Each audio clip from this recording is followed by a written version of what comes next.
Patna case. Patna में एक धनी व्यक्ति रहता था जिसका नाम था शाहबाज बेग। उसकी पत्नी का नाम था नादिरा बेगम। वे निसंतान थे। शाहबाज बेग पति की मृत्यु के बाद उसकी संपत्ति को लेकर उसके भतीजे और उसकी पत्नी विवाद हो गया। उसका भतीजा काबुल का निवासी था, नाम उसका बहादुर बेग था। उसने तर्क दिया कि उसने मुझे गोद लिया है, इसलिए सारी संपत्ति मुझे मिलना चाहिए। और दूसरी तरफ पत्नी दानपत्र और वसीयतनामे के आधार पर वह बताती है कि सारी संपत्ति उसे मिलना चाहिए।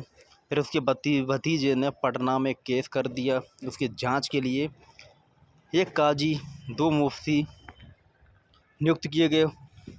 संपत्ति पर कब्जा कर लिया जब तक न्यायालय ने।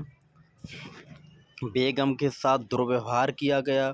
उसको भागकर दरगाह में शरण लेना पड़ा और इसने अपनी रिपोर्ट दी। रिपोर्ट में कहा गया कि 1/4 संपत्ति नादिरा बेगम को मिलेगी और 3/4 संपत्ति या 75% संपत्ति बहादुर बेग को प्राप्त होगी। नादिरा बेगम ने इस निर्णय के खिलाफ अपील कर दी। सदर दीवानी अदालत में अपील करती है, लेकिन उसकी मामले की सुनवाई नहीं होती है, इसलिए वह मामला कलकत्ता सुप्रीम कोर्ट में नए सिरे से शुरू करती है और 4 लोगों पर केस करती है, जैसे बहादुर बेग, काजी और 2 मुफ्तियों के खिलाफ केस किया जाता है। और नादिरा बेगम अपनी इज्जत व हर्जाने के विरुद्ध 6 लाख की क्षतिपूर्ति का मुकदमा भी उनके खिलाफ दायर करती है। सुप्रीम कोर्ट ने निर्णय दिया कि सारी संपत्ति नादिरा बेगम को मिलना चाहिए। क्षतिपूर्ति के रूप में नादिरा बेगम को 3 लाख रुपए प्राप्त हुए। इन सभी को जेल हो गई। काजी रास्ते में मृत्यु हो गई। बहादुर बेग वो 2 मुफ्तियों को जेल हो गई। फिर 1781 का एक्ट ऑफ सेटलमेंट आया।